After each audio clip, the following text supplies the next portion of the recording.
டேய் சரவணா, அந்த பிள்ளைய பார்த்தா பாவமா இருக்குதுடா. தப்பு பண்ணிச்சு தான். அதுக்காக அந்த பிள்ளைய இவ்வளோ சிரமப்பட வைக்கிறது ரொம்ப கஷ்டம்டா. பார்த்தா பரிதாபமா இருக்குதுடா. அந்த பிள்ளைய ஹோட்டலில் பார்த்து ஹோட்டலில் டேபிள துடைச்சுக்கிட்டு இருந்துச்சா, எனக்கு மயக்கமே வந்துருச்சுடா. எனக்கு சாப்பாடு வச்ச காப்பிய அப்படியே வச்சுட்டு வந்துட்டேன்டா நானு. என்னமோ போயிட்டு போகுதுடா. போடா அந்த பிள்ளைய கூட்டு வந்து வீட்ல வந்து சேர்த்துடுறா அப்படின்னு சொல்லிருவாரோ பாண்டியன் அப்படிங்கிறது தான் நம்முடைய எதிர்பார்க்க வேண்டியதா இருக்குது. அங்கே வீட்டில் காமிக்கிறாங்க. பாக்கியா வீட்டில் பாக்கியா வீட்டில் பாக்கியா வீட்டில் உட்காந்துட்டு சாப்பாடு என்னம்மா சாப்பாடுனாக்க சாப்பாடு தயிர் சோறு கொண்டாந்து கொடுக்குறாங்க.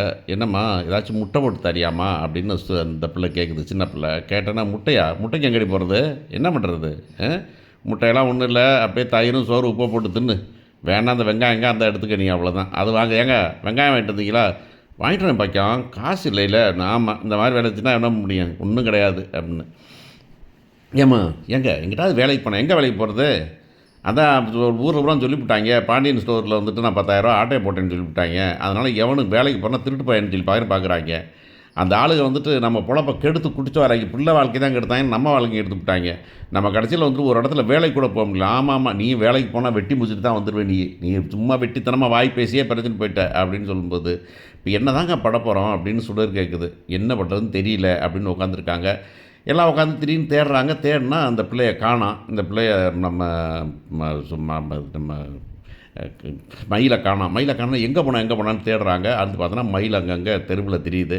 என்ன படித்தது, 12ஆம் கிளாஸ் படித்தது, என்ன வேலை கொடுப்பாங்க, என்னமா வேலைக்கு போகணும், ஏதோ ஆஸ்பத்திரியில் வேலை பார்க்கலாம், ஏதாச்சும் ரிசப்ஷனில் உட்காந்து வேலை பார்க்கலாம், அவ்வளவுதான், டோக்கன் கொடுக்கலாம், வேறு என்ன வேலை, கடையில் வேலைக்கு போகலாம், கடையில் வேலைக்கு போகலாம், எந்த கடைக்கு போக முடியாது அப்படிங்கிறது தான். இப்போ அந்த பொண்ணு போய் ஒரு கடையில் வேலை கேட்குது. வேலைக்கு ஓட்டினா, சரிம்மா என்னம்மா என்ன வேலை, உனக்கு பழக்கம் வேலை செஞ்சு பழக்கம் இருக்காம்மா உனக்கு அப்படின்னு கேட்டாக்கா, அந்த பிள்ளை இல்லை இருக்குது வேலை பார்த்துருக்கேன் நான் அப்படின்னா. என்னம்மா நீ மூட்டையெல்லாம் தூக்கி இறக்கணும், நீ மூட்டை தூக்கி இறக்கிறா, அதெல்லாம் இறக்கிடுவேன், இங்கே தூக்கி இறக்கிடுவேன் அப்படின்னு சொல்லிட்டு சரின்னு கடையில் போய் நிற்கிறப்ப இன்னொரு ஜாமான் வாங்குது. என்னம்மா இங்கே இருக்கிற மயில், ஏம்மா இங்கே இருக்கிற அப்படின்னா, தெரியுமாங்க அவங்கள, ஆமாம் தெரியும், ஏங்க என்ன கடை வச்சுருக்கீங்க நீங்கள், பாண்டியன் ஸ்டோர் இருக்கார்ல, பாண்டியன் இருக்கார்ல, பாண்டியன் மருமக தான் அது, என்னது பாண்டியன் மருமகளா, ஏம்மா தயவு செஞ்சு அப்படியே வைமா, பொட்டலத்தை அப்படியே வை, அப்படி வைப்பாங்கல்ல, அப்படியே பொட்டலத்தை இருக்கிற முட்டையை கட்டினு அந்த முட்டையை அப்படியே ஓரமாக வை, அப்படியே கிளம்பு. ஏம்மா வேணாம்மா, அவரெல்லாம் சங்கத்தில் ஒரு ஆள், என் சங்கத்தில் முக்கியமான ஆள் பாண்டியன், அவர் மருமகளுக்கு நான் வீட்டில் வேலை பார்த்து கொடுத்தேன், கடையில் வேலை கொடுத்தேனாக்கா அவர் என்ன போட்டு தூக்கி போட்டு மிதிச்சு விடுவாருமா, ஐயோ இது ஆவறதில்லம்மா, இல்லைங்க எங்கள் வீட்டுக்கு அந்த வேலையே வேணாம்மா, நீ உங்களுக்குள்ள சண்டேனாலும் வேணாம், சச்சரவுனாலும் நல்லவனாலும் வேணாம், நீ கிளம்புமா நீ அப்படின்றாங்க. உடனே வருது, போய்கிட்டு ஜவுளி கடையில் பார்க்குது. ஜவுளி கடையில் வேலை பார்த்தா எல்லாம் ஆள் முடிஞ்சு வச்சுமா, இப்போ என்ன சீசன் முடிஞ்சு வர, பொங்கல் அப்போ வந்திருக்கணும், தீபாவளி அப்போ வந்திருக்கணும், புது வருஷத்துக்கு வந்திருக்கணும், எல்லாம் முடிஞ்சு ஒன்றும் விற்பனை இல்லாத நேரத்தில் நீ வந்திருக்கிற, ஒன்றும் ஆகாதுமா, பாரு வரும் மே மாதத்துக்கு மேலே வேணா வா பார்ப்பலாம் அப்படின்னு சொல்லி அந்த பிள்ளையை அனுப்பி விட்றாங்க. அது நொந்து நூலாகி போயிட்டே இருக்குது. போயிட்டு அப்படியே தலையெல்லாம் சுற்றுற மாதிரி இருக்குது. சுற்றுற மாதிரி இருக்கும்போது பக்கத்தில் பார்த்தா ஒரு காஃபி கடை இருக்குது, ஒரு ரெஸ்டாரண்ட்டு. அந்த ரெஸ்டாரண்ட்டை பார்த்தோன்னா போகுது, போய் வேலை வேணும்னு கேட்குது. பார்த்தா அங்கே ஆட்கள் தேவைன்னு வேறு போட்டிருக்குது. பார்த்தோன்னே வந்துட்டு போனோன்னே, சரிம்மா என்ன ஹோட்டலில் முடிக்க வேலை தெரியும், வேலை பார்த்துருக்கிறேன் நான், எந்த ஹோட்டலில் வேலை பார்த்தேன் அப்படின்னா, அந்த ஹோட்டலில் இருக்குது, அந்த இடத்துல அந்த ஹோட்டலில் தான் வேலை பார்த்தேன் நான், ரெஸ்டாரண்ட்டில் தான் வேலை பார்த்தேன் அப்படின்னா. சரிம்மா சரி பார்ப்போம், இந்த ஒரு வாரம் இன்றைக்கி வேலை பாரு, இன்றைக்கி என்னென்னு பாரு, இந்த போய் எடுத்து போய் மதிய சாப்பாடு நேரமாச்சு, சாப்பாடு எடுத்து வச்சு டேபிளை க்ளீன் பண்ணு, முதல்ல தண்ணியை ஊற்று, டேபிளை க்ளீன் பண்ணு, அப்புறம் கொஞ்சம் கொஞ்சமாக வேலையை பழைப்ப அப்படின்னாக்கா. உடனே போய் அந்த பிள்ளை போய் தலையில் கும்மா போட்டுட்டு அப்படியே செஞ்சுன்னு தலையாட்டிக்கிட்டு இருக்குது. பண்ணிகிட்டு இருக்கும்போதே வந்துட்டு அப்போ எப்போ டம்ளர் என்னமோ நினைப்பில் டம்ளர் தட்டி விடுது. ஏமா வேலைக்கு நீ ஒழுங்காக பார்க்க மாட்டோம், இல்லை இருந்து தெரியாமல் கைதை தேவிட்டேனே, நான் நீ பார்த்துக்கிறேன்னு பத்திரமா உட்காந்து டேபிளை துடைக்குது. பரவாயில்லம்மா டேபிளாக நல்லா க்ளீன் பண்ணுறமா, நல்லா பண்ணுற அப்படின்னு சொல்கிறாங்க. சொல்லி டேபிள் க்ளீன் பண்ணிவிட்டு அடுத்து ஒரு ஆள் வந்து உட்காரன். ஏமா அங்கே ஒரு டேபிளில் பாரு ஆள் வந்து உட்காந்துட்டாங்க, போய் இப்போ டேபிளை க்ளீன் பண்ணு அப்படின்னோடனே உடனே டேபிளை அவசரமாக டம்ளர் எடுத்து போட்டுட்டு துணியை எடுத்து வச்சுக்கிட்டு க்ளீன் பண்ணுறதுக்கு பண்ணும்போது தண்ணி தெளிக்கும் போது தான் பார்க்குது, முன்னாடி உட்காந்துருக்க 2 பேரும் யாருனாக்கா மாமனாரும் மருமகனும் அப்படின்னு தான். இல்லை மாமனார் மட்டுமான்னு தெரியல, யாரோ ஒருத்தர் வந்து பார்த்துட்றாங்க அப்படின்னா. பார்த்து ஷாக் ஆகிடுறாங்க. ஷாக் ஆனோடனே இந்த பொண்ணு அப்படியே அழுத்து தொடச்சிட்டு அப்படின்னு மூக்கை உறிஞ்சிட்டு வழக்கம் போல் உறிஞ்சிட்டு அது பாட்டில் டேபிளை தொடச்சிட்டு அது பாட்டில் போயிட்டே இருக்குது. எனக்கு அதுங்க சம்மந்தமே இல்லைங்கிற மாதிரி அப்படின்னு சொல்லிட்டு அப்படியே டேபிளை க்ளீன் பண்ணுறது. என்னம்மா அங்கே என்ன பேசிகிட்டு இருக்கிற நீ அப்படின்னு உடனே க்ளீன் பண்ணிட்டு போயிடுது. அவர் வந்துடுறாரு. வந்து சரவணன்ட்ட சொல்கிறாரு, ஏடா சரவணா, என்னடா அந்த பிள்ளையை பார்த்து உசிரே போயிடுச்சுடா, நம்ம வீட்டு பிள்ளைடா, எங்கிட்ட ஒன்று நம்ம வீட்டுக்கு வந்துச்சுல, நல்லா தானடா இருந்துச்சு அந்த பிள்ளை, பொய் தான், ரொம்ப பொய் எல்லாம், அவள் அந்த பிள்ளை பொய் இல்லையப்பா, அது உடம்புலாம் போய்ப்பா, அந்த நம்பிராதிக்குப்பா, நடிப்பாப்பா அவனு, பாவம்டா அந்த பிள்ளை அது எல்லாமே அவங்க அம்மா விஷம்டா, அவங்க அப்பயும் ஒரு வெட்டாத வேலை, அந்த ஆளு பண்ணுற வேலை தான்டா அப்படின்னு. எப்பா எவ்வளவு காலம் மறைச்சிருப்பாப்பா, நான் எவ்வளோ காலம் மறைச்சிருக்கா? ஏன்டா உங்கள் அம்மா எவ்வளோ காலம் எவ்வளோ பெரிய விஷயத்த மறைச்சிருந்தா பார்த்தியா? நீ எல்லாம் சொல்லில உங்கள் அம்மாவை மன்னிக்கணும்னு சொல்லிடலா? ஆமாப்பா மன்னிக்கணும். உங்கள் அம்மாவை மன்னிச்சு அம்மாவோட பேசுங்கிறீல்ல நீ? ஏன்டா அவளுக்கு ஒரு சட்டம், உன் பொண்டாட்டிக்கு ஒரு சட்டமாடா? போய் மயிலை பேசாமல் கூப்பிட்டு வாடா.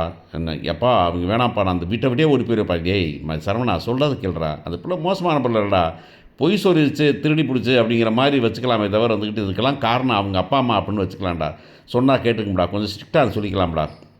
கூட்டு வாடா, வெக்கமாக இருக்குதுடா, நம்ம வீட்டு பிள்ளை அதுக்கு வந்து போய் எங்கே போய் துடைக்குதுங்கிறது அப்படிங்கும்போது, என்னங்க சொல்கிறீங்க நீங்கள் அப்படின்னு சொல்லி அவங்க சண்டைக்கு வராங்க.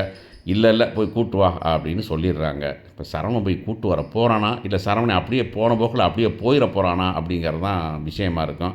இதுக்கடையில் வந்துக்கிட்டு நம்ம இவன் இருக்கானே, நம்ம குமார் வந்து நைஸாக வந்து அப்பாட்ட பேசுகிறான். ஏப்பா எனக்கு இந்த அரசியை வந்து கல்யாணம் முடிச்சு வச்சுருங்கப்பா, எப்படியாவது என்னமாவது பேசி அப்படின்னா. டேய் உனக்கு வேறு வேலை இல்லையாடா அப்படின்னு. எப்பா எனக்கும் வயசாகிட்டே போகுதுப்பா அப்படின்னு. உடனே அவனும் சொல்கிறான் அந்த பக்கம், ஆமாடா உனக்கு வயசு வேறு எங்கேயும் பொண்ணு கிடைக்காது, அந்த பிள்ளை இப்போ என்ன பண்ணாலும் பொண்ணு தான் இருக்குது, பேசாமல் என்ன பண்ணலாம், பேசாமல் கூட்டிட்டு கல்யாணம் முடிச்சு வச்சிடலாமா அப்படின்னா. யார்கிட்ட கேட்கறது அப்படின்னு சொல்லிட்டு அது ஆத்தாட்ட கேட்குறாங்க. ஏன் ஆத்தா பேசாமல் அந்த பிள்ளையை கல்யாணம் முடிச்சுக்க சொல்லி கேட்டுருவோமா அப்படின்னு சொல்லி கேட்டாக்கா. ஐயோ வேணாம்டான்னு. என்னது வேணாமா? ஏன் ஆத்தானாக்கா. ஐயய்ய ஏண்டா உங்கள்கிட்டலாம் வந்து ஒரு மனுஷன் இருக்க முடியுமாடா? ஏன்டா அந்த பிள்ளையை கொண்டாந்து கண்ணுக்கு முன்னாடியே வந்துக்கிட்டு அதுக்கு இப்போ கிளியை வளர்த்து குரங்கையில் கொடுப்பாங்களாடா? நீ மனுஷனாடா நீ உன் மகனை மனுஷனை வளர்த்து வச்சுருக்கிறியா? எப்பா சாமி பொம்பளை பாவம் வேணாம்டா, தயவு செஞ்சு அந்த எய்த்த வீட்டிலேருந்து இருக்கிற பிரச்சனைகளோடு அப்படியே இருந்துருவோம்டா. அந்த பிள்ளையை கூப்பிட்டு வந்து இங்கே நீங்கள் கொடுமைப்படுத்தி அதை நாங்கள் பார்த்து அவங்க வந்து சண்டை வேணாம்டா. இனிமேல் இந்த குடுக்கல் வாங்கல் முடிஞ்சு போச்சு. கோமதி போனால் ராஜி போனால் அதோடு முடிஞ்சு போச்சு. இதோடு அவங்க வாட்டில் இருக்கட்டும், நீங்கள் வாட்டில் உங்கள் வேலையை பாருங்கடா, இன்னொரு கல்யாணம் வேண்டாதீங்கன்னு. இவங்களுக்கு அப்சர் என்னடா அது, பாட்டிகிட்ட சொன்னால் பாட்டி கல்யாணத்துக்கு ஏற்பாடு பண்ணணும் பார்த்தா கடைசியில் பாட்டி இப்படி பண்ணுது அப்படின்னு சொல்லிட்டு. அப்புறம் பாட்டி நைஸாக சொல்கிறாங்க கோமதிட்ட, இப்படி கேட்குறாங்கன்னா வாயை வச்சு தச்சு போடுவேன்னு சொல்லு அப்படின்னு அந்த பிள்ளை சொல்ல. இந்த பக்கம் வந்து இல்லை அப்படின்னு சொல்லிட்டு இப்போ சொல்கிறாங்க. ஏன்டி ஒரு வேலை வந்துக்கிட்டு அது மாதிரி பொண்ணு கல்யாணம் முடிச்சுன்னா அவங்களுக்கு ஒரு பயம் இருக்கும்ல, அதனால் எவனுக்கு பயம் இருக்குது? அவனுக்கு என்ன பயம் இருக்கும்? நாங்கள் 2 பேரும் எப்போ எடுக்கிட்டு போனால் கெட்டு போச்சுன்னு சொல்லிவிட்டான், அவ்வளவுதான் அந்த ஆளுங்க. அவன் வந்துட்டு எங்களை வம்புழுக்கிறதுக்காகவே கூட்டு கொண்டு என் பிள்ளையை வந்து கொடுமைப்படுத்துவாங்க, அதனால் வந்துக்கிட்டு அவங்களுக்கெல்லாம் தயவு செஞ்சு பொண்ணு கட்டுறாத அப்படிங்கிறாங்க. பாண்டியன்ட்ட விஷயம் வந்தால் பாண்டியன் வந்துட்டு ரொம்ப கடுப்பாயிடுறாரு அவர். இதுங்காட்டியும் கதிர் வரான். கதிர் வந்துட்டு இந்த விஷயத்தெல்லாம் கேட்ட உடனே வந்துட்டு, இங்கே பாரு பொண்ணு கேட்க வரானா அப்படின்னு, இங்கே இந்த வம்பே வேணாம்டா, தகராறு வேண்டாம், பேசாமல் கம்முட்டுருங்கடா அப்படின்னு சொல்லிடுறாங்க.